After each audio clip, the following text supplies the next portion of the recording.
আসসালামু আলাইকুম সবাইকে এগ্রো টিপ চ্যানেলের পক্ষ থেকে স্বাগতম। আজকে আপনাদের সাথে কথা বলবো কম খরচে পশু পালন করে, গবাদি পশু পালন করে কিভাবে লাভবান হওয়া যায়। আমি প্রথমেই বলি, গরু পালতে হলে ঘাসের বিকল্প নাই। আপনাকে ঘাস চাষ করতেই হবে।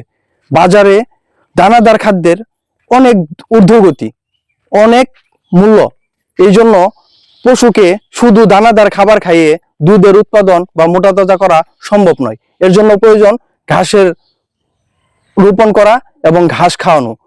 আমার পিছনে দেখতে পাচ্ছেন, এটি হচ্ছে পাকচন 2 জাতের ঘাস। এই ঘাসের ফলন প্রচুর। এখানে ঘাসের প্রচুর চাষ হয়েছে। আমাদের নিজস্ব ডেইরিতে ফ্যাটেনিং এ আমরা এই ঘাসগুলা ব্যবহার করি।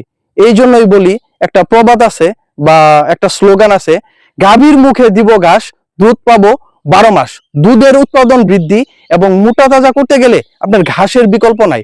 যখন আপনি ঘাস উৎপাদন করবেন, ঘাস রোপণ করবেন, সেই ক্ষেত্রে আপনার দানাদার পরিমাণ কম দিলেও আপনার দ্রুত রেজাল্ট পাবেন।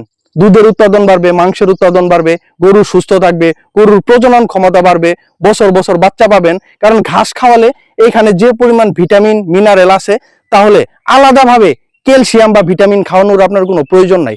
এই ঘাস থেকেই প্রয়োজনীয় ভিটামিনগুলা গরু পেয়ে যাবে। এই জন্য গরু সঠিক সময়ে হিটে আসবে, বছর বছর বাচ্চা প্রসব করবে, আপনি লাভবান হবেন।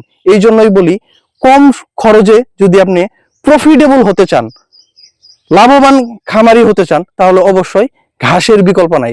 ঘাস চাষ করুন। সবাইকে ধন্যবাদ।